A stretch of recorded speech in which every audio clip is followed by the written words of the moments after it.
అందరికీ నమస్కారం. మొన్న మేము పుష్ప సినిమాకి ప్రీమియర్స్కి వెళ్ళినప్పుడు ఆర్టీసీ క్రాస్ రోడ్స్ సంధ్యా థియేటర్కి వెళ్ళామండి. అక్కడ అనుకోకుండా క్రౌడ్ టర్న్ అవుట్ ఎక్కువ అవటం వల్ల మేము సినిమా చూసి వచ్చిన తర్వాత మాకు తెలిసిన విషయం అంటే నెక్స్ట్ డే మార్నింగ్ దట్ ఆ క్రౌడ్లో ఒక ఫ్యామిలీ వచ్చారు. ఆ ఫ్యామిలీ కొంచెం దెబ్బలు తగిలినాయి. అండ్ ముఖ్యంగా ఒక lady, the mother of 2 children, ఆవిడ రేవతి గారని, ఆవిడ నెక్స్ట్ డే మార్నింగ్ అన్ఫార్చునేట్గా ఆవిడ ఆ తొక్కిస్లాట్లో దెబ్బలు తగిలి ఆవిడ చనిపోయారని తెలిసింది. ఆ తెలియగానే మేము సుకుమార్ గారు, మేమందరం మొత్తం ఎంటైర్ టీమ్ ఆఫ్ పుష్ప అందరం సడన్గా డిసప్పాయింట్ అయిపోయి ఒక షాక్లోకి వెళ్ళాము. ఎందుకంటే అసలు ఇట్స్ వెరీ అన్ఎక్స్పెక్టెడ్. ఎందుకంటే లాస్ట్ 20 ఏళ్ళుగా ఆల్మోస్ట్ అన్ని సినిమాలకి మెయిన్ థియేటర్కి వెళ్ళి సినిమా చూసి వస్తాం అనేది ఒక తెలియని ఆనవాయితీ లాంటిది. అండ్ ఇన్నేళ్ళుగా ఎప్పుడు జరగలేదు. సడన్గా ఇది జరిగేసరికి మేమందరం కూడా చాలా డిసప్పాయింట్ అయ్యి చాలా షాక్లోకి వెళ్ళాం. ఈ న్యూస్ తెలిసిన వెంటనే ఆన్ ద ఫస్ట్ డే మేము కానీ ఎవరం కానీ టీం కానీ ఎవరం కానీ ఈ పుష్ప సెలబ్రేషన్స్లో యాక్టివ్గా పాల్గొనలేకపోయింది. We all feel very sad. ఎందుకంటే మేము సినిమా తీసేదే జనాలు థియేటర్కి వచ్చి ఎంజాయ్ చేయాలని. అలాంటి థియేటర్లో ఇలా ఒక ఇన్సిడెంట్ అయ్యేసరికి వి ఆల్ అది మాటలో చెప్పలేకపోతున్నా. Firstly, I would like to say condolences to the entire family. To Revati Gar family ki condolences from me and the entire team of Pushpa. మేము ఏం చేసినా ఈ లాస్, మేము ఏం చేసినా ఎంత మాట్లాడినా this loss can never be covered. And మా సైడ్ నుంచి what we would like to say is that we want to tell you that we're emotionally there for you. మీకు ఏం కావాల్సిన మాకు కుదిరినంత శక్తిలో మీకు ఏ హెల్ప్ కావాలన్నా ఎలా కావాలన్నా we like to tell you that we like to be there for you. And నా తరపు నుంచి I'd like to donate an amount of rupees 25 lakhs. This is just as a goodwill gesture. అంటే నేను మీ వైపు I'm there for you, నా యాక్షన్స్లో చూడండి, నన్ను నమ్మండి, నేను మీకోసం ఉన్నాను అని ఒక జెస్చర్గా I'd like to give them 25 lakhs rupees for their future, to secure their future. And especially పిల్లలు ఉన్నారంట. So to tell them that I'll be there for them. వాళ్ళకి ఏ కైండ్ ఆఫ్ సపోర్ట్ కావాలన్నా కూడా we'll try to be there as much as possible అని ఒక goodwill జెస్చర్గా చేస్తున్నాం. And దీనికి జరిగిన మెడికల్ ఎక్స్పెన్సెస్, దీనికి సంబంధం లేకుండా దీనికి జరిగిన మెడికల్ ఎక్స్పెన్సెస్, మిగతా ఎక్స్పెన్సెస్ అంతా కూడా మేము we'd like to take care of it and keep you comfortable at this hour. ఎందుకంటే we understand it's a very difficult time for the family to deal with, and we'd like to do all the things to support you at this hour. And నా తరపు నుంచి, మా entire team తరపు నుంచి మీ అందరికీ we'd like to say condolences to the family.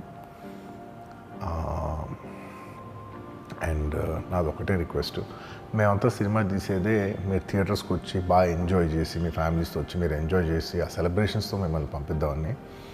ఇలాంటి ఇలా సడన్గా జరిగినప్పుడు మేము కూడా కొంచెం మా ఎనర్జీస్ కూడా డౌన్ అవుతాయి. So our entire intentions is to provide a good entertainment for you in your lives. Please, my kind request is that when you go to theatres, please be a little careful. మంచిగా చూడండి, cinema చూడండి, enjoy చేయండి, వచ్చి please come back home safe. Thank you. మీరు ఇక్కడ నుంచి కదలాల్సిందే అని బలవంతంగా అతన్ని సినిమా మధ్యలో 12 గంటల సమయంలో, రాత్రి 12 గంటల సమయం అట్టిట్టుగా ఆ సమయంలో అతను తీసుకొచ్చి బండెక్కిస్తే మళ్ళీ అతను రూఫ్ టాప్ ఓపెన్ చేసి మళ్ళీ చేతులు ఊపుకుంటూ రోడ్ షో చేసుకుంటూ, అంటే తల్లి చనిపోయి పిల్లగాడు చావు బతుకుల మధ్యలో ఉన్నాడు, మీరు వెళ్ళండి అని వెనక్కి పంపిస్తే కూడా మళ్ళీ కారులో రూఫ్ టాప్ ఓపెన్ చేసి చేతులు ఊపుకుంటా అభిమానులను సంతోషపెట్టుకుంటా రోడ్ షో చేసుకుంటా అతను వెళ్ళిపోయింది. అధ్యక్ష, పోలీసులు కేసు చేసిరు. కేసు మీద థియేటర్కి సంబంధించిన కొంతమందిని అరెస్టు చేసి 10-11 రోజుల తర్వాత పోలీసు హీరో గారింటికి వెళ్ళిండ్రు. మీరు కూడా కేసులో A11 మీ మీద కేసు ఉందని చెప్పడానికి పోలీసులతో దురుసుగా ప్రవర్తించిండు. మీరు ఆ వీడియోలన్నీ కూడా చూసిండ్రు. ఆ పరిస్థితిలో చట్టాన్ని అమలు చేసే పోలీసులు ఆల్రెడీ ప్రాణాలు పోయినాయి, ఒక నిరుపేద తల్లి చనిపోయింది, కొడుకు చావు బతుకుల మధ్యలో ఉన్నాడు. ఆ రోజు కోర్టుల కేసులు కూడా వస్తున్నాయి. కోర్టుకు కూడా మీరు విచారణలు ఏం చేసిండ్రని కోర్టుకు కూడా పోలీసులు జవాబు చెప్పాల్సిన పరిస్థితి ఉండే. అధ్యక్ష, దాంతో మాట్లాడితే వాళ్ళు చాలా బాధ్యతారహితంగా సమాధానాలు ఇచ్చారని మా పోలీస్ సిబ్బంది చెప్తున్నారు. దాంతోనే అతన్ని పోలీస్ స్టేషన్ తీసుకెళ్ళారు. అధ్యక్ష, ఇక్కడి వరకు ఒక హీరో, ఒక థియేటర్లో జరిగిన సంఘటనలు, వీటన్నిటి నేపథ్యంలో పోలీసులు వాళ్ళ విధి నిర్వహణ నిర్వహించారు అధ్యక్ష. ఎప్పుడైతే అతను పోలీస్ స్టేషన్కు తీసుకెళ్ళిరో కొన్ని రాజకీయ పార్టీలు పైశాచికంగా ఎంత నీచంగా నన్ను తిట్టుకుంటా పోస్టులు పెట్టినరంటే, అంటే తెలంగాణ समाजంలో मलकपेट बलाला साहब के कॉन्स्टिट्यूंसी के वोटर है उन लोग, मलकपेट के छोटे नौकरी, उसका नौकरी अकबर साहब वो 30,000 नौकरी करता है, उसके परिवार में कोई कमाई नहीं है, एक एक टिकट 3,000 रुपये में खरीदा, वो बच्चा उनका फैन है बोल के उनके परिवार 12,000 रुपये रखकर 4 टिकट खरीद के पिक्चर को गए. 30,000 महीने को कमाने वाले నెలకు 30,000 జీతంతో పనిచేసి ఒక ప్రైవేటు చిన్న దాంట్లో ఉద్యోగం చేసుకునే తండ్రి తన కొడుకు ఆయన అభిమానాన్ని కుటుంబము 12,000 రూపాయలు 3,000కు ఒక టికెట్ 12,000 రూపాయలు పెట్టి సినిమా థియేటర్కి వెళ్తే థియేటర్లో చనిపోతే చనిపోయిన 11వ రోజు వరకు వీళ్ళు ఎవరు హీరో కానీ ప్రొడ్యూసర్ కానీ ఎవరు కానీ ఆ కుటుంబాన్ని చనిపోయిన కుటుంబాన్ని కానీ హాస్పిటల్లో చావు బతుకుల మధ్యలో ఉన్న పిల్లవాడిని పరామర్శించడానికి కూడా పోలేదు అధ్యక్ష. ఇది ఏ రకమైన మానవత్వం అధ్యక్ష? నాకు అర్థం కాలే. ఇలాంటి మానవత్వం లేకుండా వ్యవహరించిన వాళ్ళను పోలీసులు విధి నిర్వహణలో భాగంగా పోలీస్ స్టేషన్కు తీసుకెళ్తే ఒక ఆయన ట్విట్టర్లో పెడతాడు అడ్డగోలుగా 10 ఏళ్ళు మంత్రి చేసి ఉద్యమాలు చేసినామని చెప్పుకునేటోళ్ళు, ఉద్యమాల సమయంలో సినిమా షూటింగ్లో జరగొద్దని దాడులు చేసిన వ్యక్తులు ఇవాళ అతను భగవత్ స్వరూపుడు, అసలు అతన్ని పోలీసులు ముట్టుకుంటారా? అసలు ఈ రాష్ట్రం ఏమైపోతుంది? రాష్ట్రం ఉంటుందా? ఈ రకంగా రాజకీయ పార్టీలు అధ్యక్ష, రాజకీయ పార్టీలు ప్రజాప్రతినిధులుగా చనిపోయిన ప్రాణాల విలువ లేకుండా చావుకు కారణమైన ప్రత్యక్షంగా పరోక్షంగా అయిన వాళ్ళని పోలీస్ స్టేషన్కు విచారించడానికి పిలిస్తే కూడా అది కూడా తప్పుపట్టి ప్రభుత్వాన్ని బద్నాం చేయాలి, ముఖ్యమంత్రిని తిట్టాలని ఎంత నీచమైన భాష వాడింది అధ్యక్ష. యూట్యూబ్లలో మీరు చూడండి. నాకేముంటుంది అధ్యక్ష? ఏంది ఆ సినిమాకు స్పెషల్ రిలాక్సేషన్స్ ఇచ్చి ఇవాళ సినిమా ఏదైతే వ్యాపారం చేసిందో సినీ పరిశ్రమను ప్రోత్సహించాలని మొదటి వారం అత్యధికంగా సినిమా ధరలతో టికెట్లు అమ్ముకోవడానికి, స్పెషల్ షోలు వేసుకోవడానికి, బెనిఫిట్ షోలు వేసుకోవడానికి ప్రత్యేకమైన అనుమతులు ఇచ్చింది నా ప్రభుత్వమే కదా, మా ప్రభుత్వమే అధ్యక్ష. సినీ పరిశ్రమను ప్రోత్సహించాలనే మా విధానం. ప్రోత్సహించే క్రమంలో తెలంగాణ ప్రజల ప్రాణాలను తీసుకోమనే, ప్రాణాలు తీసుకుంటే కూడా వాళ్ళని ఏమనొద్దానంటే మీరు లా చేయండి అధ్యక్ష. మరి స్టేట్కు లా అథారిటీ ఉందో లేదో నాకు తెలియదు కానీ star, film star, super stars or political stars is having some special privilege. If they murdered anyone also we need not to prosecute or otherwise we need not to book any case against these personalities అని మనం మీరు చట్టం చేస్తా అంటే సినీ ప్రముఖులకు కానీ రాజకీయ ప్రముఖులకు కానీ స్టార్లని ఫీల్ అయ్యే వాళ్ళ పట్ల ప్రత్యేకమైన చట్టం ఉంటుంది, వాళ్ళ మీద కేసులు పెట్టొద్దని మీరు ఏమైనా చట్టం చేస్తే ఆ చట్టం అమలు చేస్తాం అధ్యక్ష. ఈ రోజున్న డాక్టర్ బాబాసాహెబ్ అంబేద్కర్ ఇచ్చిన చట్టం ప్రకారము దీనికి కారణమైన వాళ్ళను ప్రత్యక్షంగా పరోక్షంగా కారణమైన వాళ్ళందరి మీద కేసులు కట్టి పోలీసులు విచారణ చేయాల్సిందే, బాధితులను శిక్షించాల్సిందే అధ్యక్ష.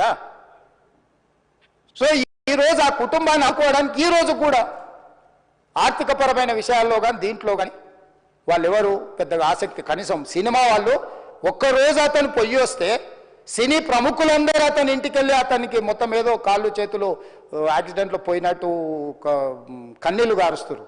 ఈ సినీ ప్రముఖులు ఒక్కరైనా హాస్పిటల్కి పోయినరా అధ్యక్ష? నేను సూటిగా తమ ద్వారా సినీ ప్రముఖులను నేను అడుగుతున్నా అధ్యక్ష. తల్లి చనిపోయి 9 సంవత్సరాల పిల్లగాడు బ్రెయిన్ డెడ్ అయ్యి ఆక్సిజన్ అందక 20 రోజుల నుంచి హాస్పిటల్లో కోమాలో ఉంటే ఈ సినీ ప్రముఖులు ఒక్క రోజు కోసం పోలీస్ స్టేషన్ పోయిన ఇంటికాడ క్యూ కట్టి ప్రభుత్వాన్ని తిడుతున్నారు, నన్ను తిడుతున్నారు, అతన్ని పరామర్శిస్తున్నారు. ఏమైంది అధ్యక్ష? అతను కాలు పోయిందా, కన్ను పోయిందా, చేయి పోయిందా, ఏమైనా కిడ్నీలు దెబ్బతిన్నా, ఏమైంది? అతన్ని ఇంతమంది సినీ ప్రముఖులు పరామర్శించారు, కలిసిండ్రు, అభినందించారు. కానీ ఆ పిల్లగాన్ని కనీసమన్నా పరామర్శించడానికి సినీ ప్రముఖులు ముందుకు రాలేదంటే సినిమా ఇండస్ట్రీలో ఉన్న ప్రముఖులు ఏం ఆలోచన చేస్తుండ్రో, ఏం కోరుకుంటుండ్రో నాకైతే తెలియదు. 100% जो भी अकबरुद्दीन ओवैसी साहब ने जो मुद्दा उठाए वो मुद्दा के लिए मैं ये बात कह रहा हूँ, सचमुच बोल रहा हूँ, ये शर्म की बात है. 20 दिन के बाद भी इतने एक दिन के लिए उनको पुलिस स्टेशन को लेकर गए तो हाईकोर्ट भी इमीडिएट अजर्नमेंट मोशन, लंच मोशन ले लिए, उनका बेल भी दे दिए, सब कुछ है। आधी रात को 11-12 बजे अपने लोग बोल रहे थे जेल का दरवाजा खोलो, 12 बजे उनको छोड़ो। अरे भाई कहां है प्रोविजन, कहां से छोड़ू मैं? कोई मेरा घर का मामला नहीं है, मेरा घर का मामला है तो मेरा गेट निकाल के आने वाले जाने वाले को मैं बोल सकता हूं। जेल का दरवाजा मेरा हाथ में नहीं है, कानून के हिसाब से चलाने का है मेरे को। रात 12 बजे अरे वो फिल्म स्टार है उसको छोड़ दो भाई, अगला दिन मैं रहे तो ना फिल्म स्टार को छोड़ने के लिए। अगर आधी रात को 12 बजे किसी को जेल से छोड़ने का कोई लॉ है तो बोलो, मैं भी लागू करता हूं। तो इसीलिए ये इतने फिल्म स्टार कोई भी दवाखाने तक नहीं गया, छोटे बच्चे को नहीं देखा अकबर साहब। ये अफसोस की बात है, शर्म की बात है, सचमुच बोल रहा हूं मैं। अगर मैं वहां पर जाके देखने के लिए मैं पूरा स्टाफ और मेडिकल एंड हेल्थ सेक्रेटरी, मेरे कमिश्नर, सब टीम को मैं डिप्लॉय कर दिए, सीता और अपने कमीशन चेयरपर्सन सब लोगों को वहां भेज के मैं continuously I monitoring that boy health condition. So ये कैसे कहां जा रहे हैं हम लोग भाई? उन लोगों को जिम्मेदारी दी नहीं है, हम समझ भी सकते है नहीं है वो बात अलग है, मगर कुछ पॉलिटिकल पार्टीज 10-10, 20-20 साल जो रिप्रेजेंट किए, मंत्री किए, वो लोग मुझे गाली दे रहे हैं। उसके ऊपर कैसा केस लगाते हैं? वो मेरा दोस्त है भाई। आपके लिए, आपके दोस्त के लिए कोई नया कानून बनाना है तो बनाओ, देखेंगे। अरे आपके दोस्त रहे तो 12 खून माफ है क्या? मेरा भाई के लिए भी माफ नहीं है, आपके लिए कहां से माफ करूं मैं? मेरा परिवार के लिए भी कोई नया कानून नहीं है। स्पीकर साहब, मैं ये कुर्सी में बैठा हूं, जो कानून है, जो डॉक्टर बाबा साहब अंबेडकर जी ने जो कानून दिए, वो कानून के हिसाब से हम सरकार चलाएंगे। जो अकबर साहब ने जो बात लिखा, कुछ प्राइवेट डिस्कशन है, कुछ पब्लिक विजुअल्स है। जो पब्लिक विजुअल्स में वो वापस जाते वक्त भी हाथ हिलाया, रोड शो किए, आने से पहले किए, जाने से समय पर किए, पुलिस वाले भी उसको जल्दी जाने के लिए कोशिश प्रेशर किए, सब कुछ सच है, मगर उनको तो बेल मिल गए। अभी कानून तो हम मानना ही पड़ता। तो ये हकीकत है, सचमुच है, मगर ये अफसोस की बात है। मैं फिल्म इंडस्ट्री जो बड़ा लोग है, मैं उन लोगों से गुजारिश करता हूं, इनह्यूमन नहीं रहना। आप बिजनेस कर लो, आप पिक्चर